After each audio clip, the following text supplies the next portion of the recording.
front page, a show brought to you by Cayuga Community College. It's shown on Spectrum, Verizon, Fios, as well as ARMA, the Auburn Regional Media Access, and Win 89.1, the college's radio station. I'm your host, Guy Cosentino. Earlier this month, it was announced that the Finger Lakes Land Trust acquired 101 acres of property just outside the village of Skaneateles that it will manage in perpetuity.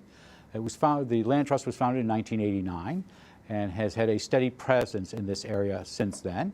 And they're often in the news about property that they've acquired or projects that they're doing. So far, they have in their possession or have access to about 33,000 acres in the trust since its founding. And we're delighted to have in our studio today two individuals who will talk to us about the land trust. The first is an old friend, James Walsh, who was a former congressman for the area, but is a member of the board of the Finger Lakes Land Trust, and their president, Andrew Zepp, who has been president, I think, for 23 years now here. And so delighted to have you both here. Welcome to the studio. First and foremost, is a basic, what is the Finger Lakes Land Trust? Well, for 35 years now, we're a nonprofit that works cooperatively with landowners and local communities to come up kind of with a win-win solution to conserve lands that really define the character of the region, whether it's vital for water quality, whether it's our best farmland, ecological areas, scenic areas. And we patiently work with folks to secure those lands, sometimes acquiring land and sometimes using a tool called a conservation easement to limit land that remains in private ownership, particularly farmland. So we'll take those all piece by piece, but it was founded 35 years ago. And I was looking at your biography. Were you with the original organization at its founding, then you left for a period of time and then came back as president? And I'm assuming president is equating to executive director. You're in charge. Well, I report to Jim yes, and the board, but okay. He's in charge. But yeah. To answer your question, yes. In fact, I was a grad student at Cornell, and this was my master's project. So is the Finger Lakes Land Trust the first of its kind in this region, in the nation? How did it come about? No, in fact, there are more than 1,000 land trusts across the country. And also our neighbor in Syracuse is the Central New York Land Trust, who we coordinate with, Genesee Land Trust in Rochester.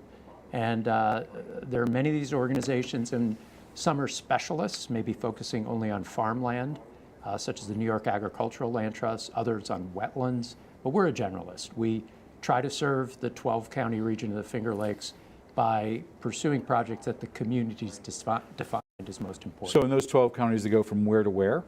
From the state line down in PA, including the southern tier, then up, including all 11 Finger Lakes, to about the Thruway in the north. And how many watersheds are included in that region? Well, there are 11 Finger Lakes, but then about more than a third of our service area is in the Chesapeake Bay watershed.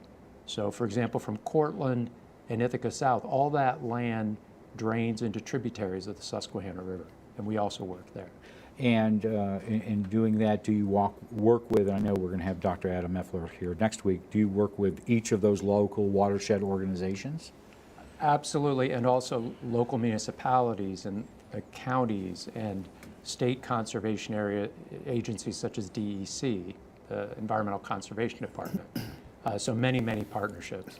So this started as a graduate thesis idea for exactly. you? Yep. Okay, so it paid off, by the way. Yeah. One of the few that have ever paid off that handsomely. Well, it became reality. It became reality. Pretty amazing. So has what you came up with at Cornell as an idea, is that what you are doing 35 years later? Yes, but we're always striving for more. Okay. And right now, I think most people are aware of the water quality challenges we're facing, and the health of the lakes and the water quality depends on the health of the landscapes.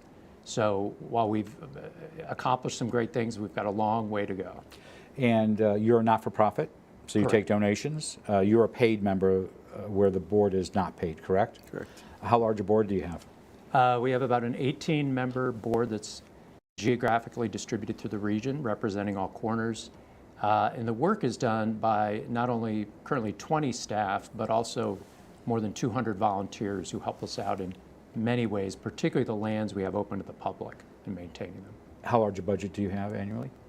It's a little more than $2 million operating budget, but then our projects, that doesn't include the land and water conservation projects, we typically would raise several million additional dollars. So you're raising that on the side on that. And do you get government funding at all? Not for our operations or our salaries, but for some projects. For example, that Skaneateles project you mentioned, we received what they call a source water protection grant because Skaneateles Lake is the unfiltered drinking water supply for Syracuse, so there's a lot of concern about water quality there.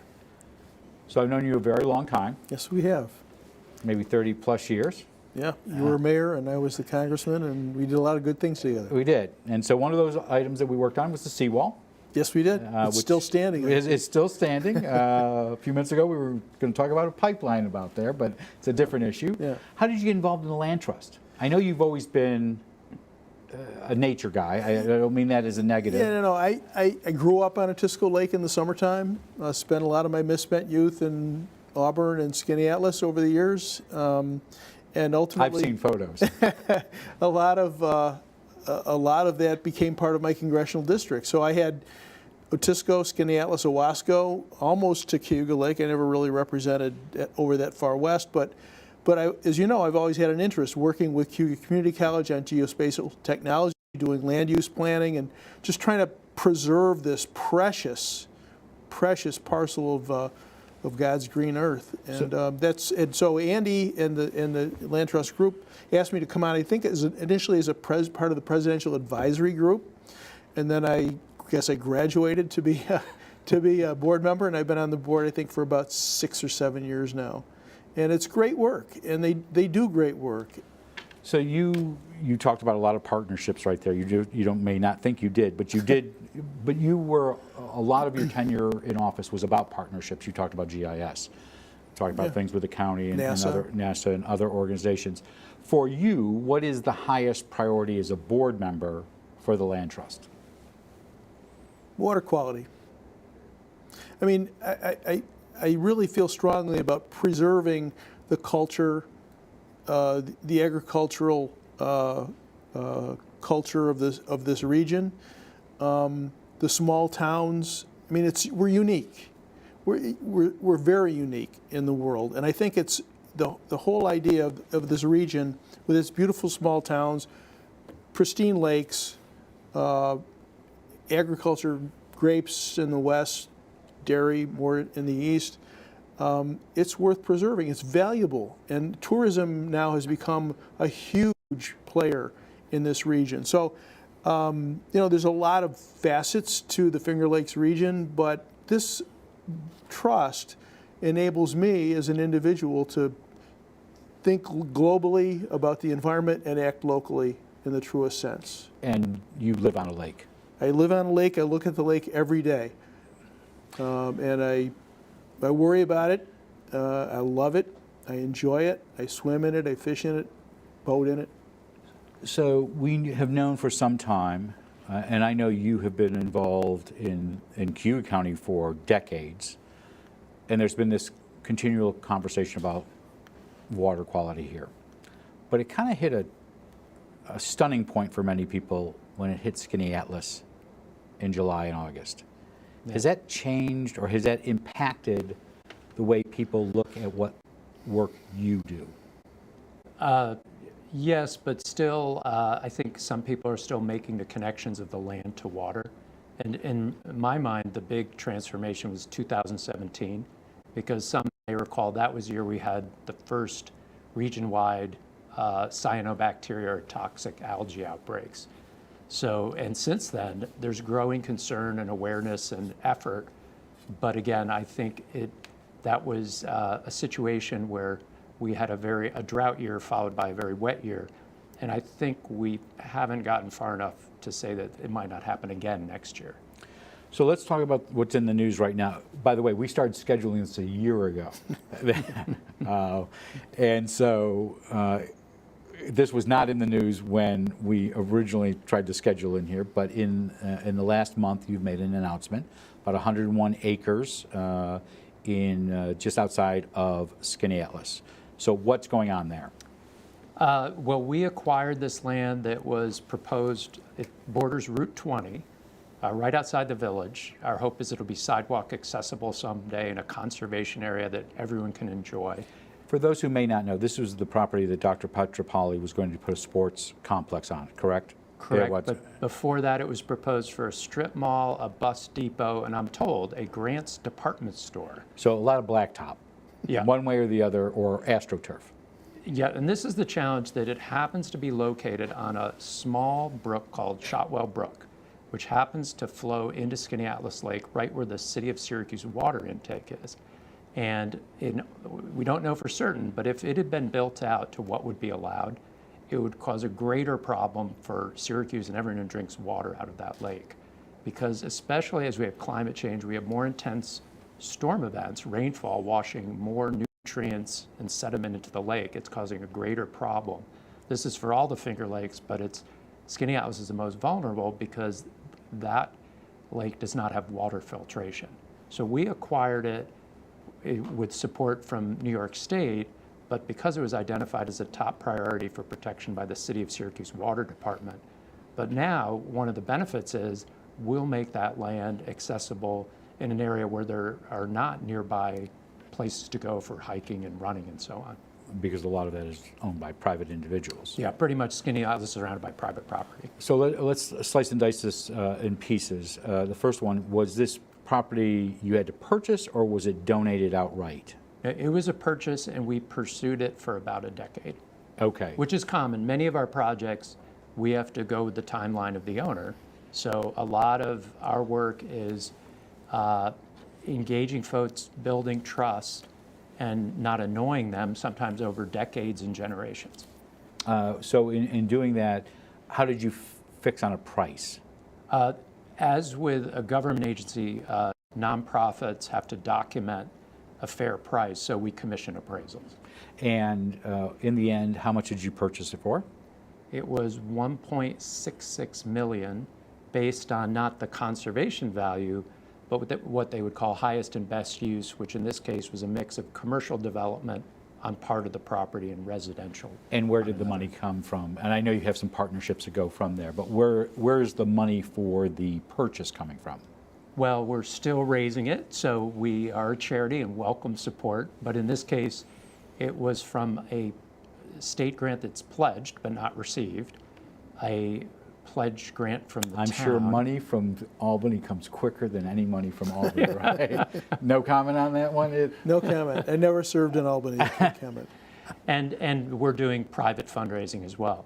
The way we could close ahead of the grants is that we've developed, because we do collaborate with the state and found that sometimes the check isn't as quick as we'd like, we've developed an internal revolving loan fund. So for time-sensitive acquisitions, we will close and then replenish the fund. Is there any stipulations on the property, what you can or can't? Has the owner put any stipulations on the property? No, but the state grant, which is for watershed protection, there are stipulations to make sure that we uphold our end of the deal of making sure that first and foremost is water quality protection. And what is the United States Fish and Wildlife Service going to do in this partnership? We're fortunate because the New York State Office for the Fish and Wildlife Service is in Cortland, and we've worked with them a number of times through their Partners program, which helps us on restoring wetlands, in some cases degraded streams, other types of wildlife habitat. So in this case, this land has an agricultural history where wetlands have been kind of ditched and drained, which is understandable when you're trying to make a living farming, but in this case, it's reduced a little bit the stormwater retention capacity and the habitat value. So they'll work with us to help restore those areas. And you mentioned the sidewalk eventually, but you have other plans for this, including an ADA accessible trail. What's planned for this, and what's the timeline for that? The timeline partially depends on our timing of our fundraising, but because this is so accessible and on such a prominent road, it's really the eastern gateway to the Finger Lakes. It has gentle terrain too, which is favorable. Initially, we intend to put in 2 miles of trail, of which a portion would be crushed stone, ADA accessible, so any universally accessible, and that was part of our fundraising plan. And it's also contiguous to town conservation land, and we're talking to other neighbors that trail system may actually grow. So it'll be quite substantial. And so if I remember correctly from the Post-Standard story I read, you think the overall cost of the upgrades you want to make or what you want to put there is about $1 million. Yeah, and then in addition, we have to put funds in our endowment to take care of this land too. I'm going to get to the maintenance in a second, but when you do that, how long will it take you to raise the $1 million? What's your timeline for raising the $1 million to do this work? Is this a year, several years? We hope in a year. Okay. But it's sooner would be great, but we hope in a year. So let's get more remedial before we do other projects that you've done, because I know you've got a couple of them in Cayuga County. You have another one in Skaneateles that we were going to talk about. More remedial, do people, like in the case of this 101 acres, want to sell you this, or do people out and out give you property? It's a mix, because you have many people who have financial goals and needs where that is what drives it. So we have to compete with any other buyer. But then there are also folks who become very passionate about property, an outdoors person, let's say, who for 40 years has stewarded the land, and they really are concerned about its future. So we also get gifts on occasion. And when they donate property that goes to you, is there any value put on it? Well, for tax purposes, if they choose to make a deduction, they would commission an appraisal, and that becomes a tax deduction. And you mentioned a conservation easement. So for those of us who might not be initiated, that being me, what's the difference between an out-and-out donation such as the 101 acres and a conservation easement? What's most of our most visible properties where we own the land and we operate a system of conservation areas you can go visit, and we're responsible for maintenance and liability insurance and all those things. But I think most would agree if you want to conserve a farm, the way to conserve it is not to have nonprofit or government own it. It's to somehow limit the development threat of turning it into a housing development. So a conservation easement essentially is a set of limits placed on the property, and that can either be donated or sold, and then that is binding on future owners. So for example, it might limit subdivision or development, but it does not. But could you sell from farm to farm so it'll always be farmed? Exactly. In Cayuga County, for example, there are a number of farms that are subject to conservation easements that have been sold because the county has some of the best farmland in the state. And this ensures when it goes up for sale, it'll be bought by another farmer and be available and not sold for development. And can the donor ever take any of those restrictions back? Not without, typically no.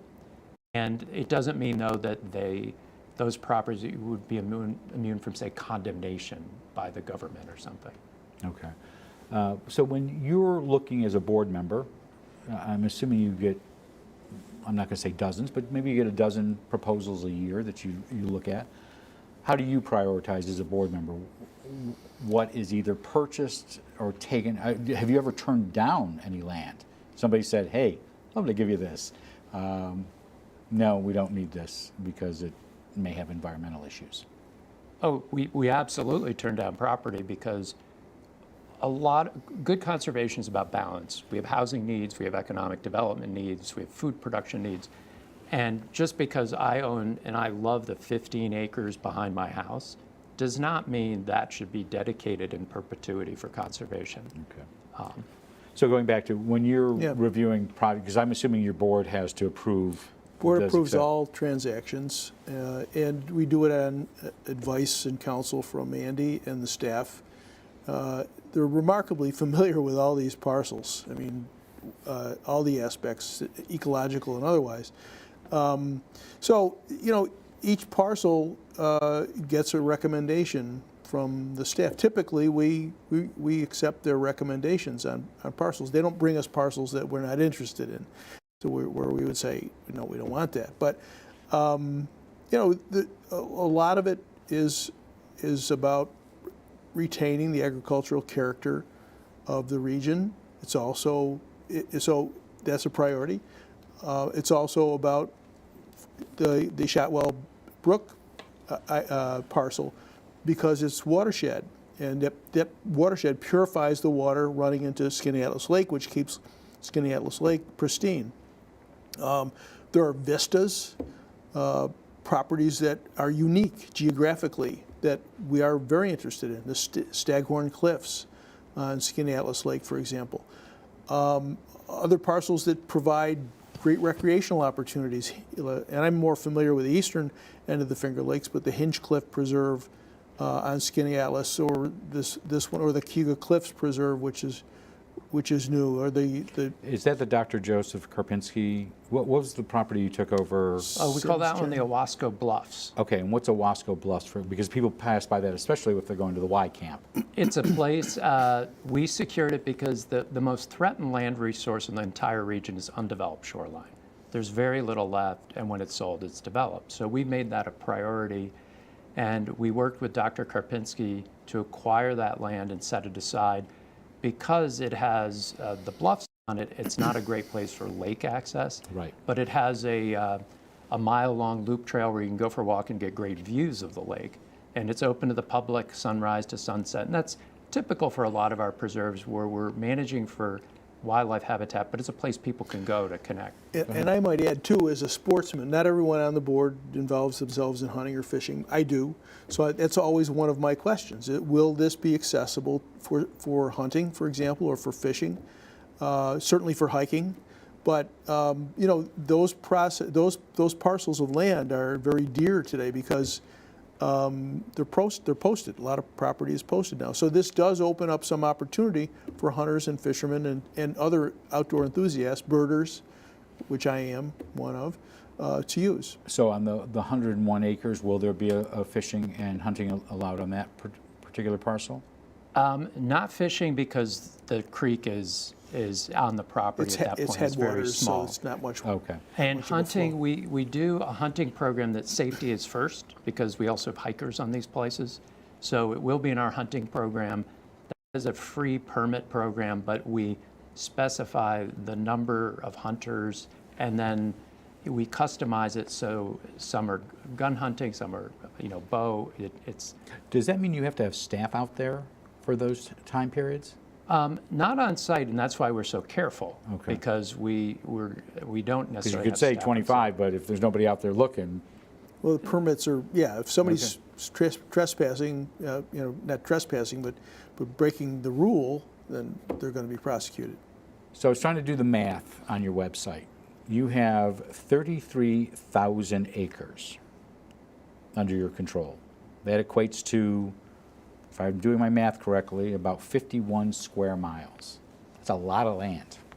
And what I can't remember off the website or geography is how many square miles are in the Finger Lakes. So on the responsibility side, yes, it's a lot of land, and we, you know, it's kind of make sure that we're, again, putting aside the resources needed to manage these things well.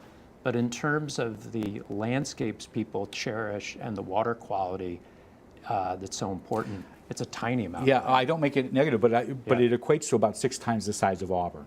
All the property you have, if my calculator was working correctly last night, it's a lot of property. So my question leads to something you mentioned a few minutes ago. How do you maintain this all? And it's through this combination of dedicated staff that leverage tremendous volunteerism. So when you go out to one of our preserves, it's quite likely or more likely you'll encounter a volunteer who's taking care of that trail than a staff person. And that's where region-wide, we're fortunate to get tremendous support. So let's talk about a little bit about Cayuga County. We talked a little bit about Skaneateles, so let's talk about Cayuga. Any idea how much property you have in the land trust in Cayuga County? I don't know off the top of my head, it's probably well over 1,000 acres. And you have got a new 200 acres with 10,000 feet of frontage on Fall Creek. First of all, for those who don't know where Fall Creek is, where is Fall Creek? It is the largest tributary to Cayuga Lake, which runs through the center of Ithaca, but it starts almost up near the headwaters near Skaneateles Lake. And the land we secured is right off State Route 90 on both sides.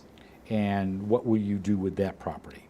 Well, this was a conservation easement project, and so those are announced, but then nothing changes. This is private property. There's some farmland on it, some wetlands, and the easement allows for continued farming, one more house on a 260-acre property, but then buffer zones in the sensitive areas on the creek.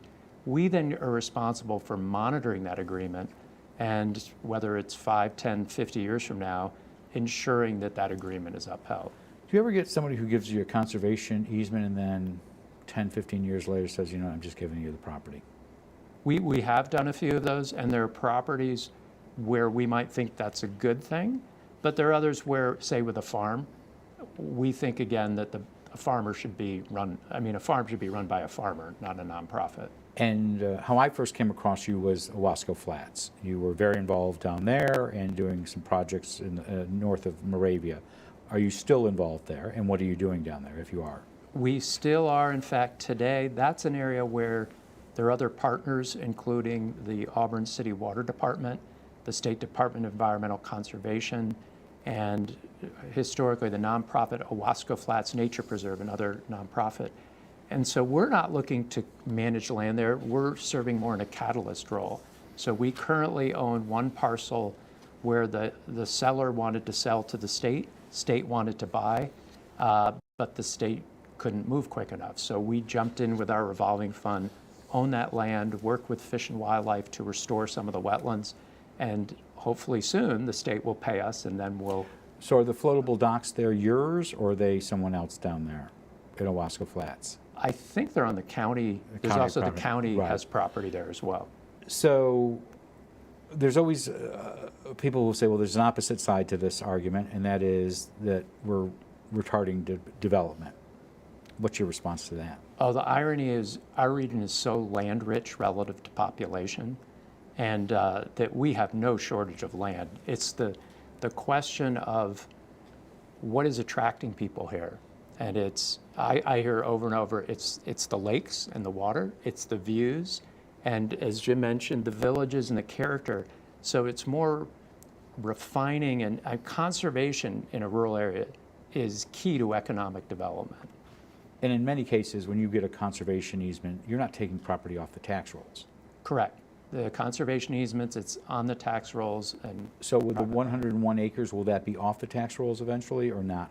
that one will be off the tax rolls, but in that case, it is becoming basically a public park. Public use. No cost, and the town is giving us a grant to support it. So economic development's a big issue. We have heard nothing, it seems, but Micron, especially this week as we head into election day. I'm not going to ask you any election questions, but I want to ask you a Micron question or two. It's the reverse. Do you have any concerns? You talk about people coming into the area. There's a population estimates. There's construction estimates that you're going to, that some of this will infringe upon the environment and also hurt the Finger Lakes. Do you have concerns about that? Let me take that one on, because that was what really motivated me initially on this planning idea for the Finger Lakes region. We welcome development. We need it. We need the jobs. We need to raise all ships. Syracuse still has one of the highest poverty rates in the nation. We think Micron's going to help change that, among, including the ancillary businesses that come in to support Micron. But we have the ability to plan for development. Unplanned development is not necessarily a good thing. Some parts of some of the Finger Lakes have had, pretty unplanned development, and it shows, and it affects the quality of life. It affects the lake's water quality. Because I know there was some discussion about some wetlands coming, being either matched somewhere else but coming out of service. And I don't even know if that's the case anymore with the Micron. Do you have worry about wetlands? Micron's got to get past an Army Corps of Engineers EIS study, environmental impact statement study, and it's complex because there's a lot of wetlands there. But the Army Corps law, the law of the country that I voted for, requires that if you usurp or use up wetlands, you have to create a match, so that all that acreage will always be wetland. It just won't necessarily be in that exact same place. Could that have an impact on the land trust? I think not Micron, which is, clay is outside our service area. But I think it's the question of future development, and it's, as Jim says, it's about planning it well. So those equal wetlands have to be in that general area? No, Okay. they could be, I don't know exactly the law. I would presume they could be anywhere in New York State. Because I know when the city did McQuay Yep. down by the landfill in that area, I think Bill Paxton represented it when you represented that area, that turned into wetlands in Owasco, Yeah. which were a I map. think the idea is to keep it as close to the original site as possible. We're out of time. I want to have you back, but I have two questions for you. One is, what's the next project for the Finger Lakes Land Trust? Well, a new initiative is here, we're sitting in Auburn near Skaneateles. We recognize that because we're in farm country here, the open space resources for the public are not what they are down where I'm from in Ithaca. And we're looking to do more work in the northern Finger Lakes, both for water quality, but also so people, residents, can have more opportunity to get outdoors. And people can help you in a variety of reasons. Obviously, you're always looking for volunteers. You have a volunteer right here next to you, but you also can take money too. So, Absolutely, and we have I think there's a great website where you can go learn where to visit these places and also join the Land Trust, and it's fllt.org. FLL, say it again. fllt.org. Our guests have been Andrew Zepp, the president of the Finger Lakes Land Trust, as well as former Congressman James T. Walsh, who's a member of their board. Delighted to have you finally here in the studio. Love to have you back in to talk updates on this, and wish you well in your endeavors, because this is important to not only Cayuga County, but and the Owasco Lake region, but also all of central New York. We'll be back off on Thursday for Halloween. The college will be taping the production for Harlequin in the Bisgrove studio here on campus, but we'll return next Tuesday on Election Day with the Executive Director of the Owasco Lake Watershed Management Council, Dr. Adam Effler, who will be here on Tuesday, and then we'll have Cayuga County Chairwoman of the Legislature, Aileen McNabb-Coleman, here on Thursday, the 7th, so please join us then. Among the other guests we'll have in the coming weeks will be Auburn Mayor Jimmy Giannantino, City Councilor Terry Cuddy, who will be here on just solely the issue of Owasco Lake. Auburn School Superintendent Dr. Misty Slavic will be here, as well as Cayuga County Public Health Director Kathleen Cuddy and her staff, who will give us a couple of health updates. You can contact us with questions or ideas for guests at cozguytho@aol.com. I'm Guy Cosentino for Cayuga Community College. We want to thank you for watching. Have a great Halloween. We will see you back here in the studio on Election Day.